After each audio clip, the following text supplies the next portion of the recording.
अंतर माने अंतर का अर्थ होता है, एक तो अंतः माने मध्य में, और अंतर का अर्थ भगवान जो है, जो शंकराचार्य हैं, उन्होंने अंतर पद का अर्थ उपनिषद में सूक्ष्म किया है।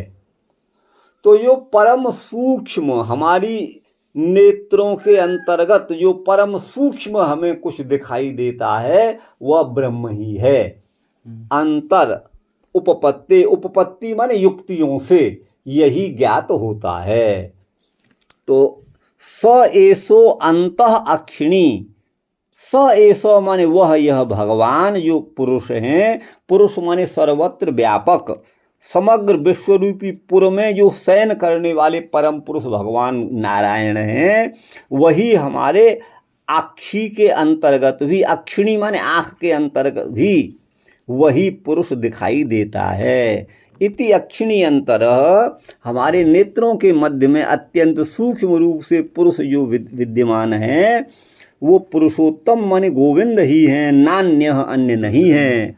कुतः माने कैसे, एस आत्मा इति होवाच, एतद अमृतम अभयम एतद ब्रह्म इति एतत् संयदवाम इत्याचक्षते। तो कहते हैं एस आत्मा, यही आत्मा है, ऐसा उवाच माने कहा गया है।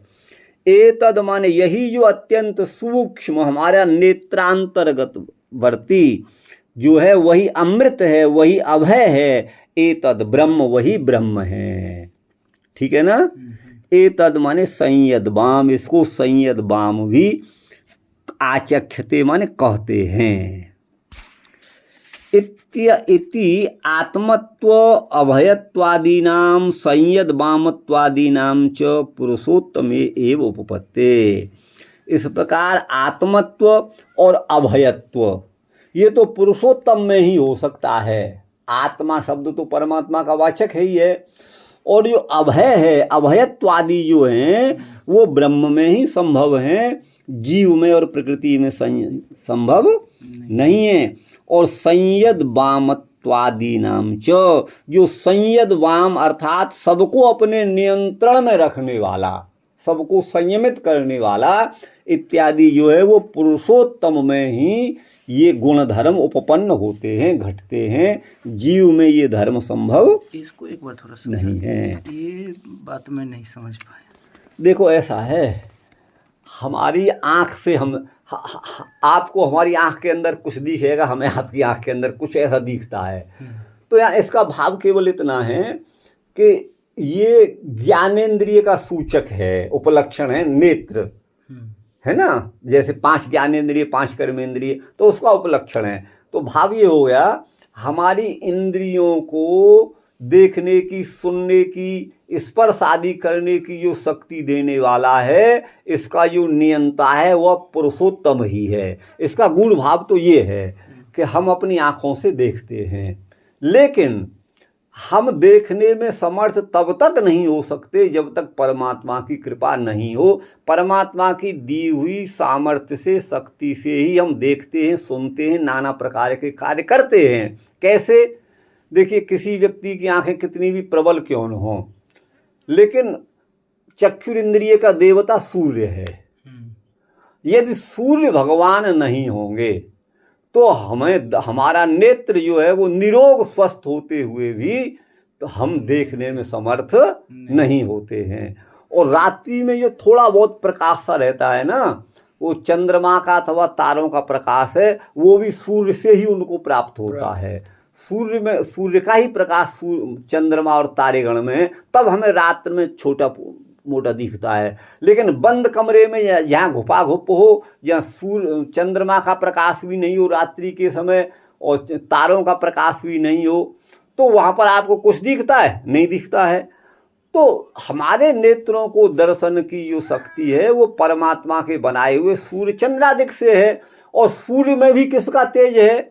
तो हाँ, वही परमात्मा का है। माने यच्चंद्रमसि यच्चाग्नौ तत्तेजो विद्यमामकम, भगवद गीता। जो अग्नि में तेज है, जो चंद्रमा में तेज है, जो आदित्य आदिक में तेज है, वो मेरा ही तेज है। तो उसके बिना हम कुछ नहीं सकते। तो कहने का मतलब है, अच्छा आँखों का यूँ कह दिया कि हमें ऐसा लगता है इसमें कोई बैठा हुआ है, अंदर आँखों के अंदर तो एक छाया सी दिखती है। तो वो कहने का तात्पर्य है कि हमारे नेत्र आदिकों को शक्ति देने वाला आँखों के अंतर्गत जो अंतर माने सूक्ष्म पुरुष बैठा हुआ है, वह और कोई नहीं, साक्षात पुरुषोत्तम ही है। ये इसका भाव है। आ गया ना। स य एसो अंतः अक्षिणी, नेत्र के अंतर्गत पुरुष दिखाई देता है, वह पुरुषोत्तम ही है, कोई दूसरा नहीं है। इसका मतलब हमें जो भी शक्ति मिल रही है वो परमात्मा से मिल रही है। और नहीं, परमात्मा ने तो हमारी शक्ति छीनी नहीं, लेकिन घपा घुप अंधेरे में हम क्यों नहीं देख पाते हैं, आप समझिए। तो वो उसी की शक्ति दी हुई है। स्थानादि व्यपदेशाच, और स्थान विशेष का व्यपदेश माने निर्देश होने से अथवा व्यवहार होने से भी उस पुरुषोत्तम के जिस स्थान का निर्देश किया गया है, उस निर्देश के व्यवहार से भी ये सिद्ध होता है कि प्रकरणगत जो वर्णन है वो परब्रह्म परमात्मा का ही है, न जीव का है न प्रकृति का है। तो वही कहा स्थानादि व्यपदेशाच परमात्मनो स्थानादेर व्यपदेशात, परमात्मा के स्थान आदि का व्यपदेश माने जो व्यवहार अथवा उच्चारण अथवा कथन जो किया गया है। क्या किया गया है परमात्मा के स्थान का निर्देश श्रुति में? तो बोले यश चक्षुषी तिष्ठन, जो नेत्र के अंतर्गत विद्यमान रहता हुआ, तो नेत्र के अंतर्गत विद्यमान रहता हुआ इस श्रुति वचन से परमात्मा के स्थान आदि का व्यपदेश माने कथन है। इसीलिए अक्षिगत जो पुरुष है, नेत्रगत जो पुरुष है, स एव वह परब्रह्म परमात्मा ही है, कोई दूसरा नहीं। इसका भाव यह है कि हमको शक्ति इंद्रियों में देने वाला वही है, इसका नियमन करने वाला वही है। सूर्य में तेज कहाँ से आ रहा है? वो प्रभु का आ रहा है। और हमारे नेत्रों में तेज कहाँ से आ रहा है? वो सूर्य चंद्रादिक का आ रहा है। ये क्रम है, इसका नियंता वही है, ये इसका भाव है। सुख विशिष्टा विधाना देवच, सुख विशिष्ट माने वह परमात्मा आनंद से विशिष्ट है, युक्त है। तो सुख विशिष्ट का अभिधानात माने कथनात, अभिधान माने कथन, वह परमात्मा परम आनंद स्वरूप है। इस कथन से भी यहाँ वर्ण्य विषय प्रकरणगत जो विषय है वो परमात्मा का ही है, अन्य का नहीं है। सुख विशिष्टा विधानादेव च अक्षिगत पर एव, हमारे नेत्रांतर्गत विद्यमान जो है वह परम पुरुष परमात्मा ही है। क्यों? तो श्रुति कहती है कम ब्रह्म खम ब्रह्म, ब्रह्म कम। देखिए कम पद अगर नपुंसक है तो ब्रह्म का वाचक है, और कम माने जलम, जल का भी वाचक है, और कम पद आनंद का भी वाचक है। कम माने शम, शम माने कम, शंकर माने कंकर, अर्थात संग माने कल्याण को करने वाला, आनंद को देने वाला। तो कम ब्रह्म, वह ब्रह्म जो है कम माने आनंद स्वरूप है, और खम, ख माने आकाश होता है, यहाँ ब्रह्म को आकाश कहा गया है। खम ब्रह्म, वह ब्रह्म सर्वव्यापक है। तो सुख विशिष्ट अभिधानात, वह विशेष आनंद वाला परमात्मा है, उसका कथन है। इसलिए अक्षिगत जो पुरुष है वह परब्रह्म परमात्मा ही है। सुख विशिष्टाविधाना, सुख विशिष्टाविधाना देवच। अब अगले सूत्र में कहते हैं अतएव च तद ब्रह्म, इसीलिए उपर्युक्त सूत्रों के द्वारा, उपर्युक्त श्रुति वचनों के द्वारा ये सिद्ध होता है कि वह जो वर्ण विषय है वो परब्रह्म परमात्मा ही है। ओम ओम अतएव च तद ब्रह्म, इसीलिए वह ऊपर जिस प्रकरण को कहा गया है वो ब्रह्म का ही प्रकरण है। अतएव च तद ब्रह्म, तत्कम ब्रह्म, कम माने सुख आनंद, कम ब्रह्म माने सुख विशिष्टम ब्रह्मैव, वह सुख विशिष्ट ब्रह्म ही है। क्यों? यद्वाव कम तदेव खम, जो निश्चित ही कम माने सुख स्वरूप है, तदेव खम, वही सर्वत्र माने व्याप्त है। खम माने आकाश ये सर्वव्याप्त है, वही खम है। और यदेव खम जो सर्वव्यापक है, तदेव कम वही आनंद स्वरूप है। इति परस्पर वैशिष्ट प्रतिपादक वाक्यादेव। क और ख ये परस्पर एक दूसरे के वैशिष्ट के प्रतिपादक वाक्य हैं, इसलिए वह प्रकरण ब्रह्म का ही है। श्रुतोपनिषत् गत्य विधानाच, या उपनिषद शब्द से स्वार्थ में क प्रत्यय किया गया है। श्रुत माने सुना है, उपनिषद जिसने, जिसके द्वारा उपनिषद वचनों का श्रवण किया गया है, उस पुरुष को बोलेंगे श्रुतोपनिषत् को। अच्छा, सुना है, श्रुत माने सुना है ना। श्रुतः आकर्णितः, उपनिषद सुना है उपनिषद को जिसने। ऐसा जो श्रुतोपनिषद है, तो उपनिषद का अध्ययन करने वाला, उसका श्रवण करने वाले की जो गति है, उसका अविधान जो किया गया है, उपनिषद वाक्यों का मनन चिंतन करने वाले की जो गति कही गई है, अविधान माने कहा गया है, उसकी गति का जो उल्लेख किया गया है, उससे भी यही सिद्ध होता है कि यह प्रकरण परमात्मा का ही है। वहाँ पर परमात्मा ही परम आनंद स्वरूप है, जो दूसरों को आनंद देता है। च कह करके इस प्रकरण को यहाँ समाप्त करेंगे, फिर अगला प्रकरण संभवतः आएगा, इसलिए च दिया हुआ है, इसलिए यहाँ पर कोई दूसरा वाक्य कहेंगे। हाँ, वही है। चलिए, श्रुतोपनिषद येन, श्रुता उपनिषद शब्द स्त्रीलिंग है, तो श्रुता माने सुना है उपनिषद को जिसने, जिसके द्वारा, तस्य माने उसे कहेंगे श्रुतोपनिषद कस्य, अर्थात उपनिषद को सुनने वाले की, या गतिर जो गति क्या है, देवयान, एक पितृयान देवयान, तो देवयान गति जो कही गई है किसकी, उपनिषद श्रवण करने वाले की। अथ उत्तरेण तपसा ब्रह्मचर्येण श्रद्धया विद्यया आत्मानम अनुविश्य आदित्यम अभिजयन्ते, उपनिषद वचन है। अथ उत्तरेण माने उत्तरेण तपसा, उत्तर तप के द्वारा, प्रगाढ़ तप के द्वारा, ब्रह्मचर्य के द्वारा, श्रद्धा के द्वारा, विद्या माने ज्ञान के द्वारा, आत्मानम माने परमात्मा का अन्वेषण करके, आदित्यम अभिजयन्ते, वो आदित्य लोक के भी आदित्य को जीत लेते हैं का मतलब है आदित्य से परे उस ब्रह्मलोक को प्राप्त होते हैं। आदित्यम अभिजयन्ते एतद्वै प्राणानाम आयतनम, वही हमारे प्राणों का आयतन माने आधार है। एतद अमृतम, वह ब्रह्म ही अमृत है, वही अभय है। एतत् परायणम, वही सबका आश्रय है।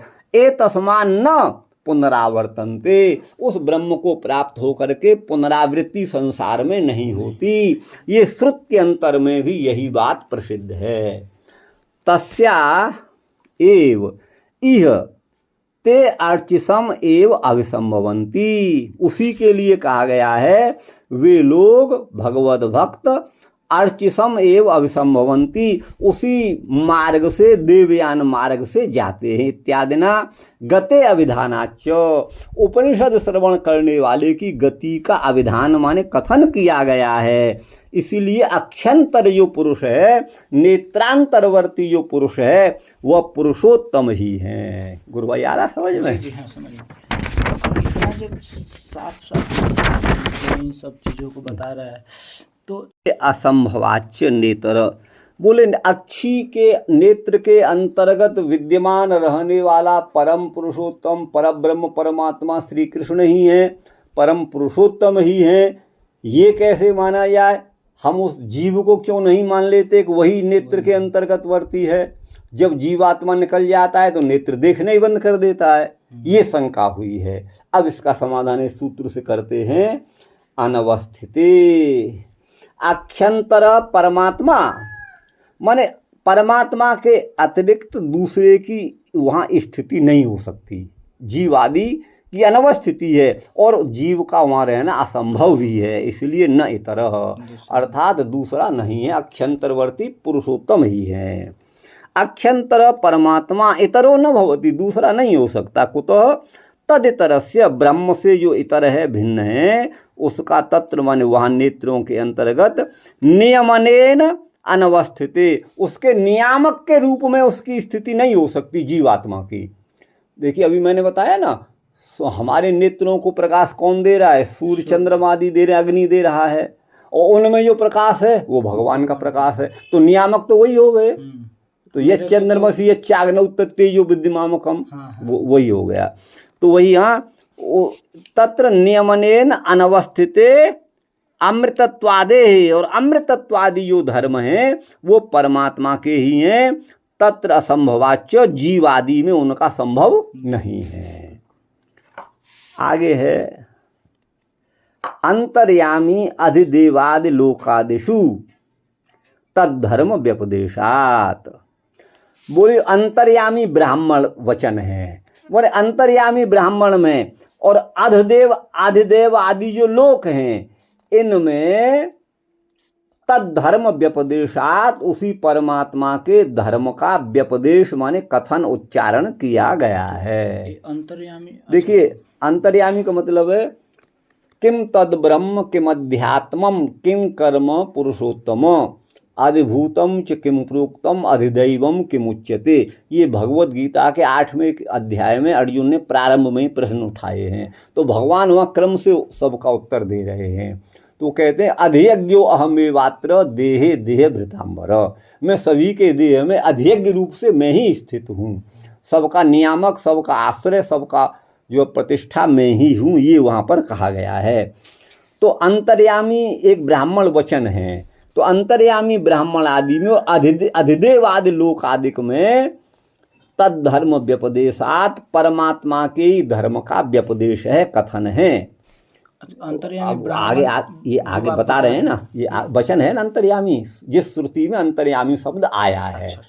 तो वो है। अब यहाँ आगे आ तो रहा है, यह पृथिव्याम तिष्ठन, जो परमात्मा पृथ्वी में विद्यमान रहता हुआ, भूलोक में विद्यमान रहता हुआ, इति उपक्रम माने यहाँ से प्रारंभ करके एस ते आत्मा अंतर्यामी, यह तेरा अंतर्यामी आत्मा है। अंतर्यामी माने आत्मा के अंतर्गत रहकर उस आत्मा का नियंत्रण करने वाला, वो अंतर्यामी परमात्मा ही है। इति पृथिव्याद और आदिदेवाद, पृथ्वी में आदि में और अधिदेवादिक में सर्व पर्यायेषु श्रूयमाणो, इन सभी में श्रूयमाण माने सुनाई देने वाले जो अंतर्यामी है, सबके अंतर्गत रहकर उनका नियमन, उनका शासन करने वाले वो अंतर्यामी परमात्मा ही हैं। कुतः माने कैसे? तद्धर्मस्य सर्वनियंत्रित्वादे, क्योंकि ब्रह्म के ही धर्म है सबका नियमन, सबका अनुशासन, सबको अपने वश में करना, ये परमात्मा का ही धर्म संभव है, अन्य का धर्म संभव नहीं है। तद धर्म से सर्वनियंत्रित्वादे, उसका धर्म क्या है? सभी के ऊपर अनुशासन करना। यह व्यपदेशात, उन्हीं धर्मों का यहाँ पर व्यपदेश माने कथन किया गया है।